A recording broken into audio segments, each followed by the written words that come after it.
Muy buenas noches, bienvenidos a Tocando Vidas.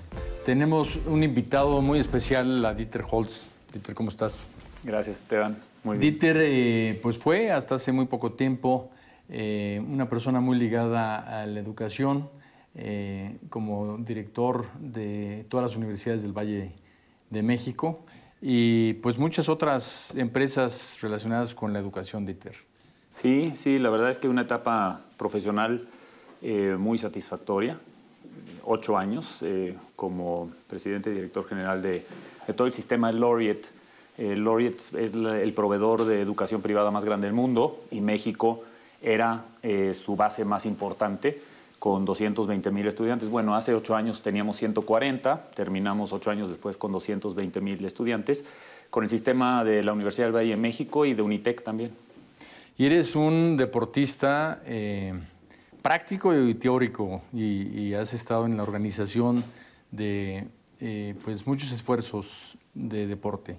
Y por eso es que te invitamos a platicar con nosotros. Creo que a la gente le va a gustar mucho escuchar cómo podemos hacer en México para que el deporte sea algo, uno, accesible a todas las personas, como simple gusto de hacer deporte. Y dos, el deporte de alto rendimiento, cómo podemos tener campeones. Sí. Y cómo se puede reflejar esto en el medallero olímpico y cómo se puede reflejar en el campeonato mundial de fútbol, etcétera, ¿no? O sea, México tiene posibilidades de organizarse de tal manera que seamos competitivos internacionalmente en materia deportiva. Sí, y qué bueno que vamos a tocar ese tema porque es un tema que yo tengo en la sangre, es un tema que me apasiona. Desde mi familia, mi papá fue atleta de carrera y fue boxeador. Mi hermana fue nadadora olímpica, yo fui nadador. Mis hijos ahora están nadando también. Entonces entiendo muy bien las frustraciones que pasa un atleta cuando el apoyo o todo el sistema no está ahí para ellos, ¿no? Yo creo que en México lo primero que hay que entender es que el deporte es muy diferente dependiendo del ángulo en donde lo ves. El deporte tiene una parte de activación física, tiene una parte de deporte social y tiene una parte de deporte de alto rendimiento. Y las tres son muy diferentes, pero las tres se hablan entre sí. Y creo que lo primero que hay que hacer es subir a la justa prioridad cada uno de estos temas, porque hasta ahora es una cuestión de sistema por el cual en México no ha funcionado el deporte, porque no se elevan y no se separan y no se focaliza a las instituciones de manera transversal y de manera correcta en cada uno de estos tres rubros. Y teniendo la pirámide poblacional que tenemos, deberíamos realmente de ser generadores de mucho talento, pero eso empieza por la activación física. ¿Cuál es el estatus de la activación física en México? Básicamente inexistente.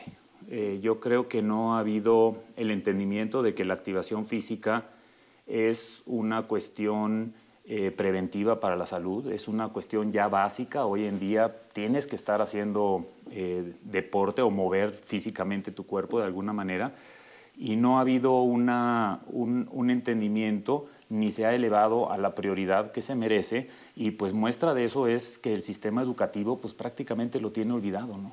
Pero a ver, de activación física, ¿nos podrías dar ejemplos de países que realmente la están llevando a cabo y cómo la llevan? Te voy a dar un ejemplo. He tenido la fortuna de trabajar en 4 continentes. 12 años de mi vida estuve pues, viajando por diferentes países, siempre involucrándome en los sistemas deportivos de esos países.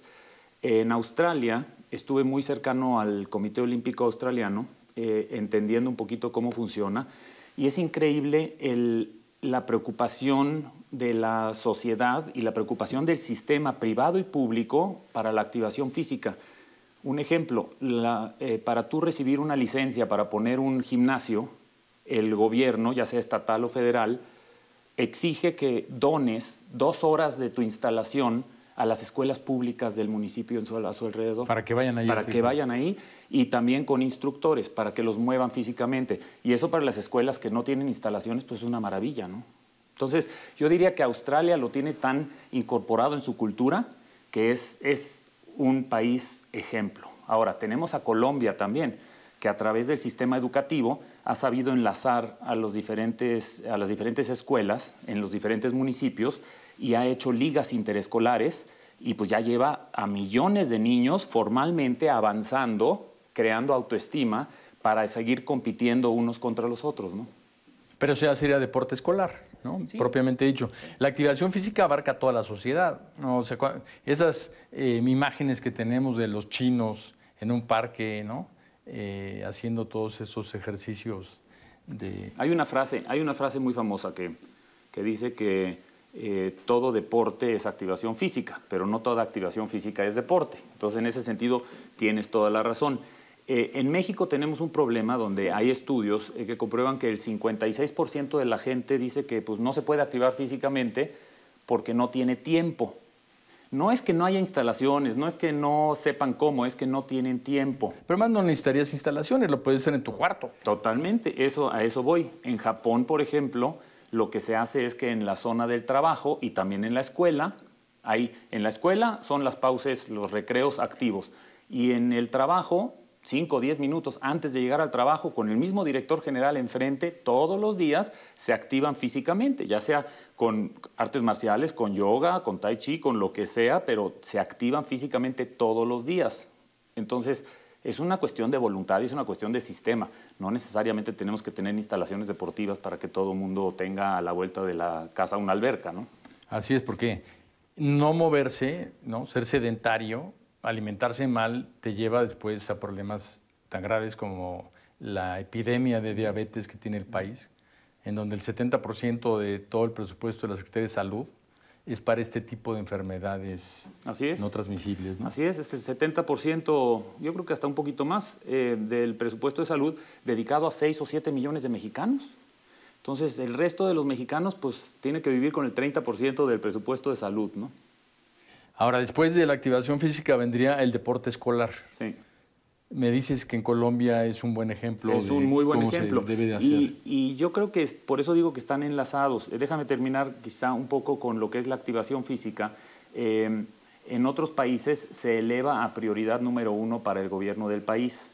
Y en México lo que yo creo que es necesario es crear una Comisión Nacional de Activación Física que esté liderado por salud, porque a fin de cuentas salud tiene que migrar a ser preventivo y no nada más reactivo, pero también con la coparticipación de todas las demás secretarías. Obviamente la Secretaría de Educación pues es por descontado que ahí tiene que suceder mucho, pero la Secretaría del Trabajo, por lo que decíamos, que tiene que motivarse a que la gente se mueva mientras está en sus lugares de trabajo, tiene que ser la Secretaría de Desarrollo Social, tiene que ser la misma Secretaría de Hacienda para ver qué incentivos se pueden lograr. Es decir, una comisión que eleve a prioridad número 1 de manera transversal todas las secretarías trabajando en un problema que pues, ya fue declarado pandemia en México, ¿no? Y que nos está limitando también en la capacidad cognitiva de los niños.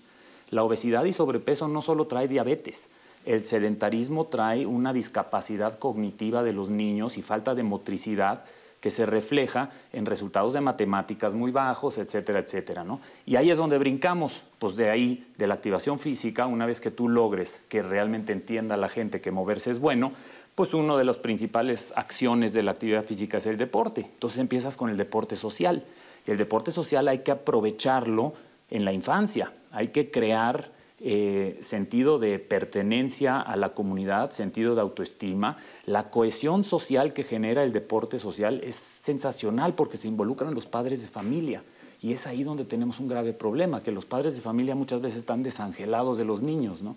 Entonces, si uno utiliza el sistema educativo para que hubiera una forma metodológica de competición sana, entonces entras al deporte social que puedes linkear perfectamente a los municipios. Entonces, si tú tienes escuelas que pueden ser el centro de lo que sucede deportivamente en el municipio, pues también las familias aledañas, aunque no tengan hijos, pueden participar en una actividad, en una cultura deportiva, ¿no?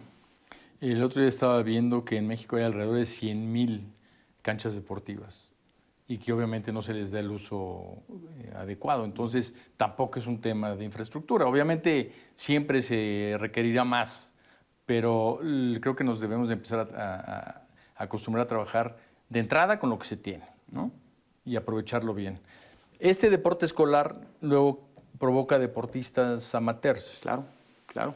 Lo que tiene que suceder, y esto lo hace muy bien Brasil, lo hace muy bien Colombia también y lo absorbió excelentemente bien Gran Bretaña, es que el deporte empieza a suceder en las comunidades y en las escuelas y hay visores y hay cazadores de talento y hay programas que están enlazados perfectamente bien a un trabajo ya más serio de alto rendimiento, donde ahí cuando la gente empieza a hacer deporte, pues te empiezas a dar cuenta que quién es bueno, quién es malo, quién tiene interés.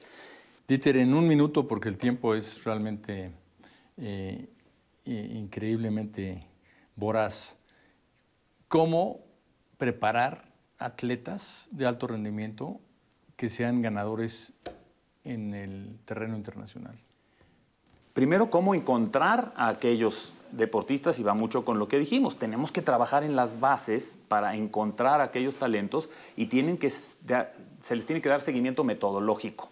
Muchas veces quemamos el 70% de los deportistas en México que empiezan deporte de alto rendimiento, empiezan demasiado agresivo o empiezan demasiado pronto con demasiadas exigencias y para los 14 años ya no están haciendo deporte, el 70%. Entonces, creo que todo empieza por ahí para ir llevándolos y cuando tengan la capacidad y madurez física, ahí se les debe de empezar a exigir. Entonces, con eso ganamos, obviamente, una masa crítica de talentos mucho más amplia. Y yo estoy seguro que con metodologías y capacitación a los entrenadores, que ya no son los mismos que los de deporte en las escuelas, estos son entrenadores realmente capacitados, que sepan llevar a los muchachos sin quemarlos, creo que ahí está la diferencia. Y también la coparticipación de la iniciativa privada. Desgraciadamente, el sistema roto y poco transparente en México hace que la iniciativa privada prácticamente no invierta en el deporte amateur, cuando en otros países es el sustento del deporte amateur. A mí me gustaría ver en México que el gobierno da ese primer empujón de transparencia, pero con la iniciativa privada participando con mucho conocimiento y transparencia de lo que está sucediendo, y entonces va a fluir el dinero. Es increíble que Colombia invierte 5 o 6 veces más que nosotros en el deporte de alto rendimiento, pero mucho viene de la iniciativa privada, ¿no? Pues Dieter, muchísimas gracias. Al contrario, gracias por tocar este tema que me encanta. Espero que tengamos la oportunidad de seguir hablando y de preparar a México para el Mundial que se va a jugar en México, ¿no? Pues sí, 2026, hay tiempo suficiente. Hay tiempo suficiente. El deporte siempre es algo de largo plazo, el deporte no puede suceder de un año para otro. Hay tiempo suficiente y sobre todo hay tiempo para que haya una cohesión social que realmente esté atrás de la selección y los apoye, ¿no? Y en vez de soñar, a trabajar. Exactamente. Muchas gracias. Gracias. Muy buenas noches y muchas gracias.